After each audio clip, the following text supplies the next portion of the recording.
This is Democracy Now! I'm Amy Goodman with Juan Gonzalez as we look at what has been revealed about the murky financial dealings of the world's richest and most powerful people in a new report by the International Consortium of Investigative Journalists called the Pandora Papers. This leak is really Panama Papers on steroids. This is the Pandora Papers because we think we're opening a box on a lot of things. We're looking at about 12 million documents from 14 different service providers. These are law firms, firms that set up secret offshore accounts for people in multiple jurisdictions. The British Virgin Islands, Belize, Samoa.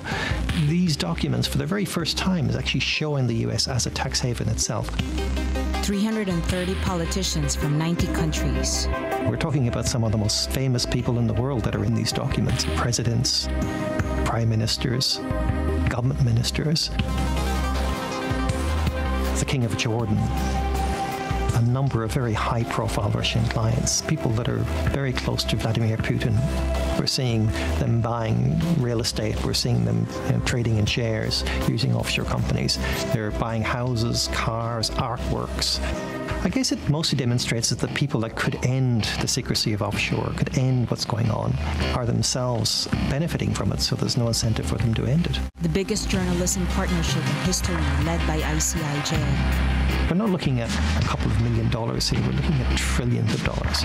The financial centers of the world, like the US, Europe, leaders are able to funnel and siphon money away and hide it in these jurisdictions through the use of anonymous companies. Unmasking 29,000 owners of shell companies in tax havens. These are not just like politicians and powerful people, we're talking about rock stars, including a lot of celebrities. And people that have been convicted of crimes all over the world. A jury here in Los Angeles found 78-year-old Robert Durst guilty of first-degree murder. Under arrest in Marbella, fugitive Rafael Amato, boss of a separatist Camorra clan. The Rosendahl family, accused in the United States of money laundering, connected to drug trafficking. The ability to hide money has a direct impact on your life. It affects your child's access to education, access to health, access to a home. We're looking at a system here that is harming people. It's harming the world, and it's important that people know about it. That's a video by the International Consortium of Investigative Journalists about the Pandora Papers, a collaboration of more than 600 reporters from 150 media outlets in 117 countries. The first reports from the project were published Sunday, and news stories are coming out every day. For more, we're joined in Washington, D.C. by Ben Hallman, senior editor at the International Consortium of Investigative Journalists, and Vanessa Ogle, professor of history at the University of California, Berkeley. She's writing a book on offshore tax havens and did a piece for the New Statesman. It's headlined "The End of Empire and the Rise of Tax Havens." We'll talk about the connection between tax evasion and colonialism in a minute, but I wanted to first go to Ben Hallman. Ben, lay out what you think are your most explosive findings so far. Right. I mean, I think the big picture finding is that we've uncovered a system that benefits the few at the expense of the many. You mentioned at the outset, some of the video mentioned some of the big names. King Abdullah of Jordan, through a convoluted offshore shell game, bought mansions in Malibu. The Prime Minister of the Czech Republic secretly bought a chateau in France, and hundreds of other politicians besides. And I think that is really the big takeaway for us, at least, is that some of the people who are in a position to potentially stop offshore abuses are in fact themselves benefiting from this dark money system. But Ben, as your series points out, in many cases, this is not illegal. It's just hidden. Could you talk about the difference there and how often crimes are committed under the cover of the law, not in violation of the law? Right. Well, I mean, what we see here is jurisdiction shopping, right? Sort of an international game of arbitrage where companies and companies have built tremendous expertise in helping their clients find places to hide their money in secrecy and legally, quite legally. So a small jurisdiction, the British Virgin Islands or the Seychelles, these are jurisdictions where it's possible to set up a company for a few hundred or a few $1,000s. and not even disclose the fact that you are the actual owner of the company. You can set them up through frontmen, through what's called nominee shareholders and directors. So, this is in fact, it's a legal system. I will say that some of what we've just charted is also illegal money flowing through offshore, and so that's sort of a different story. But broadly speaking, yeah, the use of offshore shelters is legal. And of course, it didn't necessarily start in those small countries. Delaware has a long history right here in the United States, and now South Dakota is becoming a big haven as well. Could you talk about the local U.S. versions of this? Yeah, look, one thing we want to do is point out a little bit of, I guess, we'll call Western world hypocrisy on this subject. The U.S. and the U.K. and others have been quick to chide smaller countries. You're kind of, when you think of a tax shelter, you think of a palm tree lined island, but look, I mean, the U.S. is one of the biggest secrecy jurisdictions in the world. We have a story that focuses on South Dakota, which over the last few decades has really come to rival offshore, traditional offshore tax havens as sort of a haven for people to hide their assets. The trust industry, we report, has essentially rewritten the laws of that state to make it possible for people to hold money. And one of the things they advertise is not just secrecy, but sort of longevity and perpetuity, forever, they promise.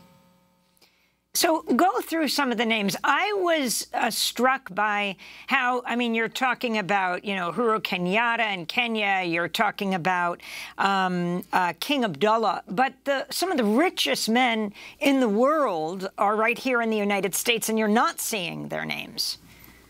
We have a story about Robert Brockman, one of the richest men in the U.S. who set up tax shelters in Belize. But it's true that, generally speaking, U.S. billionaires are not mentioned very much in this data leak, and that could be for a few reasons. For one is, look, this is the most expansive, the biggest offshore leak ever. It offers unparalleled view into the economy, but it's not. It doesn't include everything. I mean, the Cayman Islands are a massive tax haven. We do not have any documents of the Cayman Islands. I think the other thing you might be seeing here is just simply that American billionaires have figured out other ways to avoid taxes. So let's bring Professor Vanessa Ogle into this conversation. You're a professor of history at University of California, Berkeley. You're working on a book on tax havens and the offshore economy, and you wrote a very telling article in the New Statesman headlined "The End of Empire and the Rise of Tax Havens." Give us the historical context here, how you relate colonialism to tax evasion. Yeah, absolutely. And thank you for having me on. It's an honor and a pleasure. So we see tax havens emerge really for the first time on a sort of significant scale already in the 1920s and 30s. And at this point, it is a direct reaction to the introduction of income taxes in many countries in Europe and also in the United States.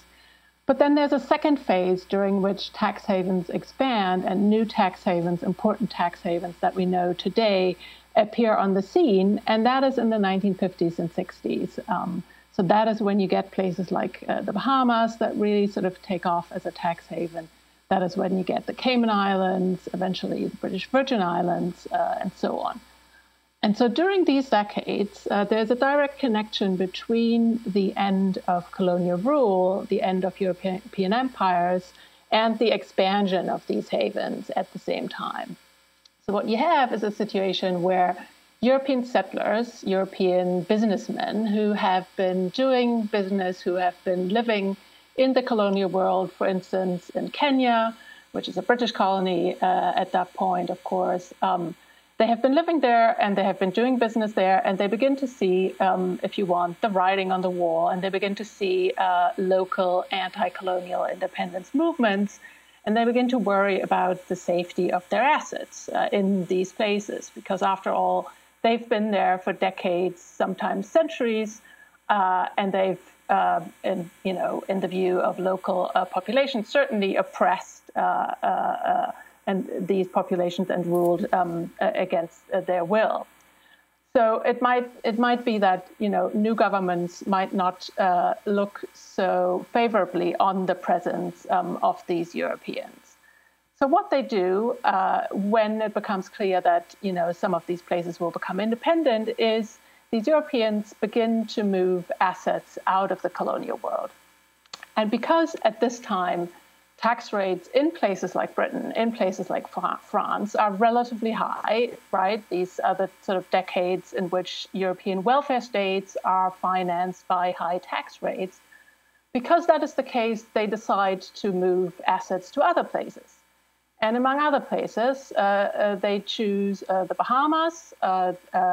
French settlers and French businessmen choose Switzerland. And essentially, you get a situation where in a place like the Bahamas, the seed money for the expansion of these tax havens comes out of the colonial world, comes from these settlers and others who are about to essentially leave these places and who are looking for shelters to place their assets because they don't want to pay the high taxes back home in Britain.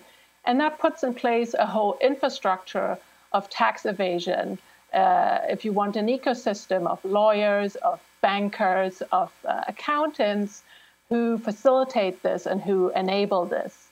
And so I think it is important when we talk today about elite corruption in low-income countries, especially those with colonial pasts.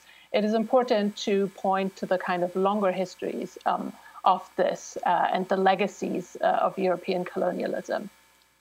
And Professor Ogle, could you talk specifically about Mauritius and its central role in basically hiding the colonial wealth of portions of Africa? Absolutely, yes. So Mauritius is a tax haven that has appeared on the scene a little more recently, sort of since the 1990s.